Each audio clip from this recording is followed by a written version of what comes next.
At ayan, hello mga kapiks, magandang tanghali. So ayan, dito po kami ngayon sa health center. Kasama ko po si mama dahil yun nga ho, magpapacheck up po siya sa kanyang ubo. So nasa barangay 86 po kami mga kapiks. Lumabas po ako doon dahil sobrang init po. So bawal naman po yung kasama sa loob ng center. Sa labas lang po maghihintay. Kaya ayan, pumunta po ako dito sa may plaza. Tapos yun nga ho, yung katabing gym mga kapiks yan. Yung kulay green, ano po yan, gym. Basketball court, may occasion siguro dahil may cater po sa loob. Sabi ko kay mama, nakakagutom po dahil mag-alas 11 na mga kapiks. Yan nga, ano na po, 11:00 na. Kanina pa po kami dito mga alas 8 mga kapiks. Kasi yun nga ho, ngayong araw, schedule po ng mga senior. So yung pang-adult, Tuesday. Na timing po, yung pag-ano ni mama is kahapon lang po yun nangyari. Katapos siya pong maglaba ng mga labahan niya. Timing din po, sobrang init ngayon dito sa amin. Ako tumambay dahil medyo mahangin. So pagdating po ng alas 3, may mga tao na po ditong tumatambay. Galing doon naman sa unahan. Yan, doon po sa unahan, merkado na po yan mga kapiks. Mamili ng ulam. So yung pag may kasamang bata, dadaan naman dito dahil maglalaro. Ayan, ang init. Ayan, San Jose District Health Center at katabi po siya ng barangay hall ng 86 naman. Mainit po sa labas pero sa loob po ng center malamig dahil may aircon. Ayan, kanina before naman po kami umalis sa bahay, ginising ko po muna si Ate Ezra. Kasi akala ko po hindi kami matutuloy ni mama dahil mag-alas 8 na. So hinintay ko lang po na tumawag siya sa akin kung magpapasama siya or yung ate kong isa na buntis. Timing din na prenatal niya ngayon, so walang ibang sasama kay mama. Kung hindi ako na lang, kaya ayun, pumunta sa bahay kanina na timing. Timing din po, katapos ko lang magkape. So ngayong oras naman nakakaramdam na po ako ng gutom. Ando si mama sa loob. Tapos, yun nga sabi ko sa kanya, dalhin mo lang yung tubig mo para pag makati yung lalamunan mo, inom ka agad ng tubig. Kaya yan, dito pa ako sa labas mga kapiks. Waiting muna ako. Iwan ko lang po pag uwi ko ngayon kung may sinaing na kami kasi hindi po alam ni Ate Ezra paano magluto sa gas or doon magluto sa gas dahil yung aming rice cooker po ay hindi na po masyado gumagana. Pag lagyan po ng pag magsaing na po, yung niya po is nagwa-warm agad na hindi pa naman na-cook. Yan, balik po muna tayo sa loob. Buti na lang pinatay po yung music. Ayan, wait muna tayo dito sa labas mga kapiks.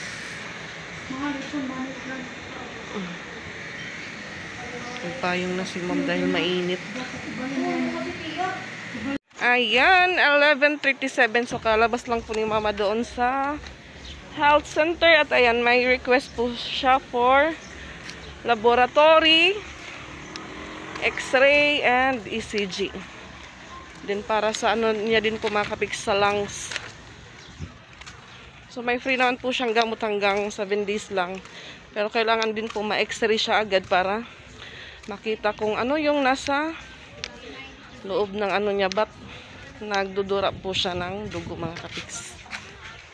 Yan, may free siyang gamot. Yung iba naman po once a day lang. Ito po yung request niya, ECG. Ayan, medyo marami po yung request ni mama. So kailangan ngayong hapon magpa-schedule siya doon sa City Hospital. May ibang laboratory po dito free, yung iba naman po sa labas talaga. Kasi yung iba wala sa loob ng hospital. Lakad muna kami papuntang Skina. Oh, sunod na din ngayon mo medisina ma. So yan, may nadaanan po kami, may mga binibentang saging. Papa ni Mora na nagayban. 11:41 ka Mora na kay ito ngayon, nagdrive na ngayon ito. Wala na dadrive ni Papa. Wala na daw pala ano, wala na pala si Papa gagamit na jeep. Dahil yung jeep daw na dinadrivean ni Papa, yung kulay pula, bininta na ng may-ari. Ang nakapalit ang kay ni Idoy. Ang anak. Oh, di makaka-extra Papa. Yan yung kanilang kalsada dito, giniba. Hanggang sa unahan. Tambay si Father ngayon, kapiks. Kung ako nalakatiya, kay pipinakya naman yan, ano kita oras makauli. Sa rin ko mga alas 11. Naghahanap yun kung saan siya pwedeng maka-extra ng jeep. Kasi si Papa nag-extra lang po siya kung saan may available na jeep na pwede niyang madrive, tapos nagbaboundary naman. Ito na po kami sa San Jose Elementary School.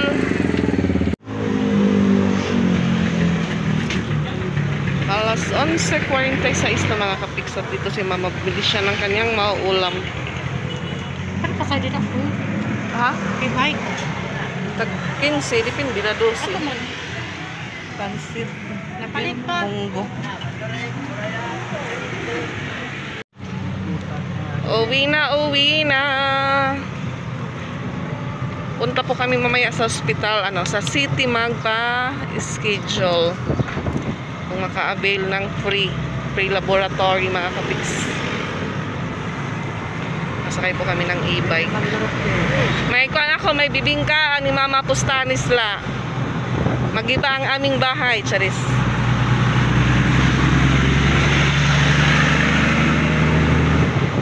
Ayan.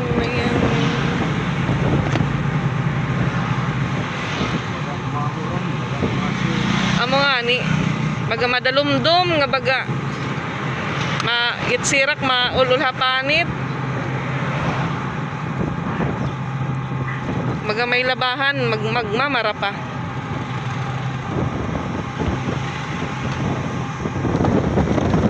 Ang panahon po, parang uulan, na parang iinit. Sakto lang po, sakto.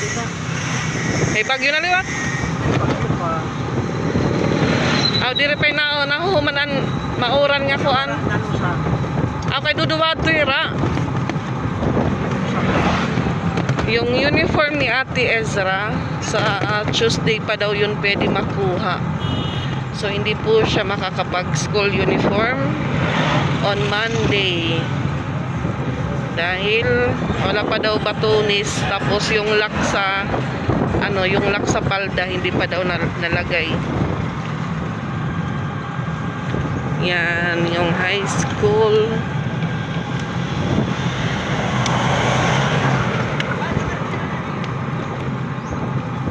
Ano nga mo sarakyan tayo di charge ning? Okay. Pero ka oras si charge ni tay? 8. 8. So paggaray ko ng gabi, mag-agay dito pala sa isitaga. Tugtog-luwat ito. Paggamit mo liwat, one day. Ngatot ka lasud-sud gabi. Mo, liwat kay maihilot yung malubat Matagal malubat ang pajero ni tatay. Gamit na gamit po siya. Naglilining kurong na datligid ka. Oo. Ma'am, tayo kan Papa, magdawgla kon loto, kaso kay dik nataya. Hindi madulugan. So, lamay ni, waray ni dakop tayo ngayon sarakyan. Maray. Paano man itpapilhin ni tay? Maray lang. Diretso gamit. Kung hulugan tay, perat bulan hini ngayon sarakyan. 3,950. 3,950. So, nadalagan na hiyahin 4K, kumbaga. Dire. 3,950 man. Na 91. 91. Pero kung may cash ka, 61 na. 61K ini ya. Baga barato kung baga may kwarta. Maray nga ni, mahal. Hulog ang gulay ni. Pero madugan ni mo tay. Kuan, mawalo na kabulan. Uy, madugay-dugay na gihapon. Nakakaba mo tay, ano? Ay, pa yung mangingat to. Rayo. Ito na kandaninang. Ay, kanagi. Yan yung rayo dito. Marayo. Awato pang bibingka. Oo. Dili ka na lapustanis. Nakita Ganyan kaya ako. Dinila ko na ito sa tay. Mother, ako na mapasay nga ito. Hindi na lapasay pagkatuta sa hospital. Alaw na kadakadto kahit mga nurse, pagkaliya ng mga oras, mga busy. Naturo ka din. Oo, mapit alauna kay nang kuan nakapahuway na. Babayo see you later. Tama gapit tawa siya. Oo, dagkukan kami tay kung makakakuha kami han free ba laboratory. Tapos kung magpapa auto an fasting, magpapa ano ka pa ito, nangalimot man ang ngaran hini. Hindi ba libre ito dida? Oo, libre man kuno didi ha city, pero may daw kuno ibang nga laboratory nga waray hira. So ato kagud talaga hagawas. Kay bisa na kuan na sinpos. St. Paul's may dagi hapon. Pero makadto ka na ya City Health. City Health. Okay. Ayan, malapit na po tayo sa bahay mga kapiks.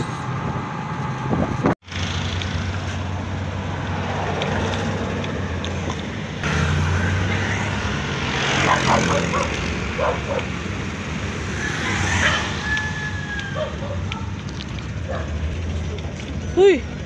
Kuya, nasakay. Dali na.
Ha?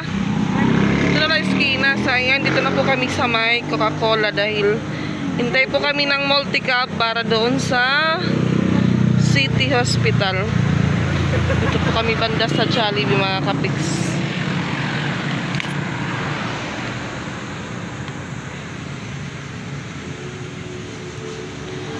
Alas 2:33 na po ng hapon.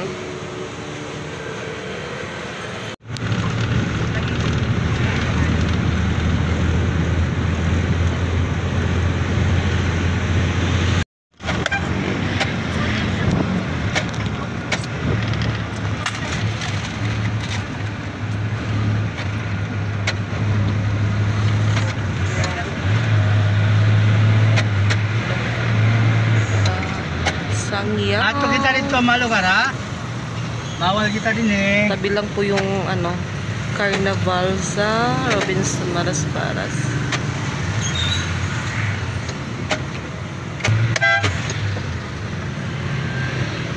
Traffic mga kapiks.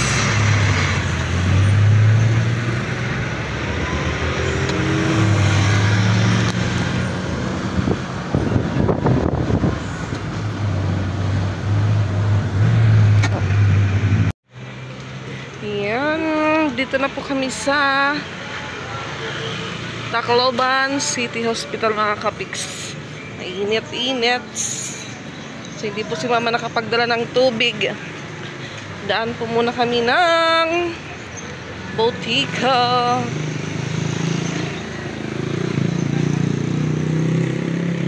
At ayan mga kapiks, nakapagpa-schedule na po si mama sa kanyang blood chem and x-ray. So medyo malayo pa po dahil sa June 25 pa mga kapiks.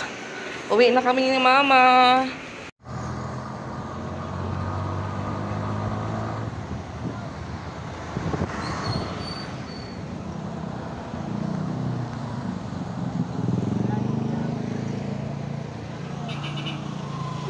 So ayan, pauwi na po kami mga kapiks. Daan ulit kami dito sa Peryahan. Baba po kami dito sa GSIS.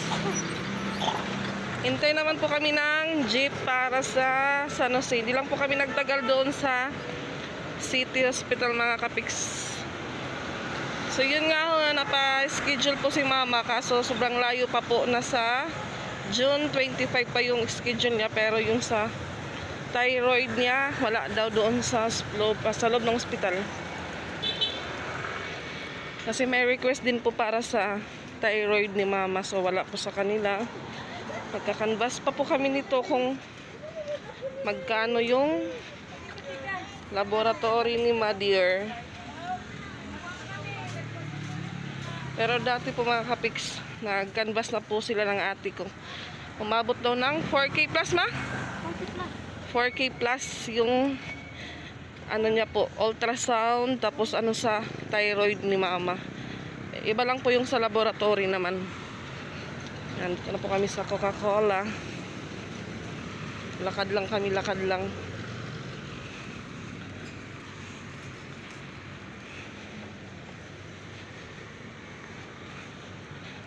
Puno yung dumaan na jeep.